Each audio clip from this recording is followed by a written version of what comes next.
ചാറ്റി മകൾ കേട്ട് മൂളി ഹിയാനത്തിലേ കഷ്ടകാലം വന്നിപ്പെട്ട കോലം അറിഞ്ഞിട്ടില്ല അന്നബൂരിലേ മട്ടുമാറി ഭരണത്തിലേറി പ്രജകൾക്ക് നീറി അകതാരിലേ. ഇപ്പോൾ ഭരണം യസീദിന്റെ കയ്യിലാണ്. പിതാവിന്റെ വാക്കുകൾ കാറ്റിൽ പറത്തിക്കൊണ്ട് യസീദ് അഹങ്കാരത്തോടെ ഭരിക്കുകയാണ്. ജനങ്ങൾ പൊറുതിമുട്ടി. ഹുസൈൻ റളിയല്ലാഹു അൻഹു രക്ഷയില്ലാതെ മദീനയിലേക്ക് പലായനം ചെയ്തു. മക്കയിലും മദീനയിലുമായി കഴിച്ചുകൂട്ടി. വർഷങ്ങൾ മുന്നോട്ട് പറന്നു. യസീദിന്റെ കിരാത ഭരണത്തിൽ രാജ്യത്ത് അക്രമവും അനാചാരവും പെരുകി. ജനങ്ങൾ കഷ്ടപ്പെട്ടു. ഇനി എന്ത് ചെയ്യും? രാജ്യത്ത് സുഖം കിട്ടാൻ ഹുസൈൻ റളിയല്ലാഹു അൻഹുവിനെ ഇങ്ങോട്ട് വിളിപ്പിച്ചെങ്കിലും നമുക്കെല്ലാവർക്കും അദ്ദേഹത്തെ ബൈഅത്ത് ചെയ്യാം.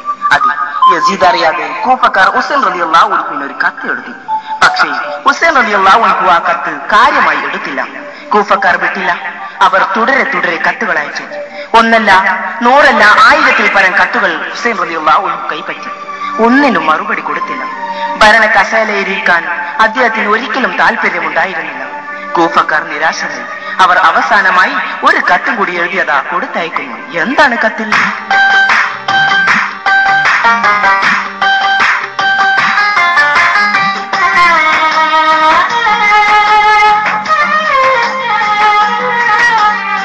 സ്നേഹമുള്ള സുൽത്താനായി ഒന്ന് വരുവാൻ ആശ വെച്ച് എത്ര വിളിച്ചിട്ടും ജവാബ് തന്നില്ല.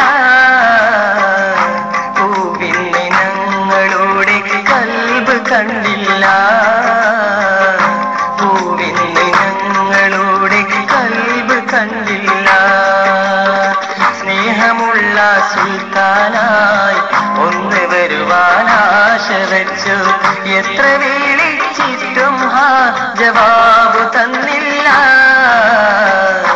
പൂവിന് ഞങ്ങളുടെ കൽബ് കണ്ടില്ല. പൂവിന് ഞങ്ങളുടെ കൽബ് കണ്ടില്ല.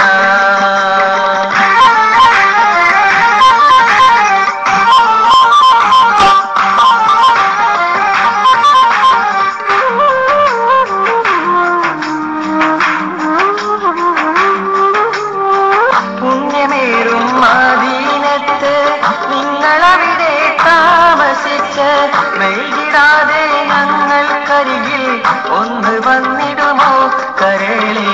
ഞങ്ങളുടെ നെഞ്ചിൻ നൊമ്പരം തീർത്ത് തന്നിടുമോ കരളെ? തീർത്ത് തന്നിടുമോ?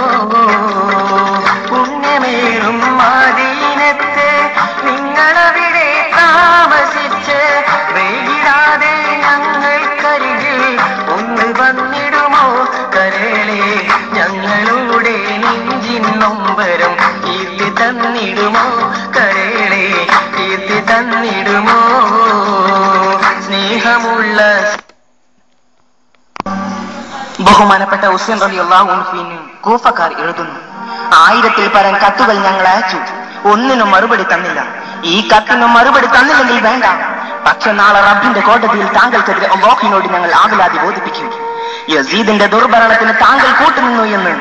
ഇത് വായിച്ചപ്പോൾ ഹുസൈൻ റളിയല്ലാഹു അൻഹു ഒന്ന് വിയർത്തു. പിന്നെ ഒന്നും ചിന്തിച്ചില്ല. കൂഫയിലേക്ക് പോകുവാൻ തന്നെ തീരുമാനിച്ചു. ഇതറിഞ്ഞ മക്കക്കാരും മദീനക്കാരും ഹുസൈൻ റളിയല്ലാഹു അൻഹുവിനെ വിലക്കി. അങ്ങ് പോകരുത്. കൂഫക്കാർ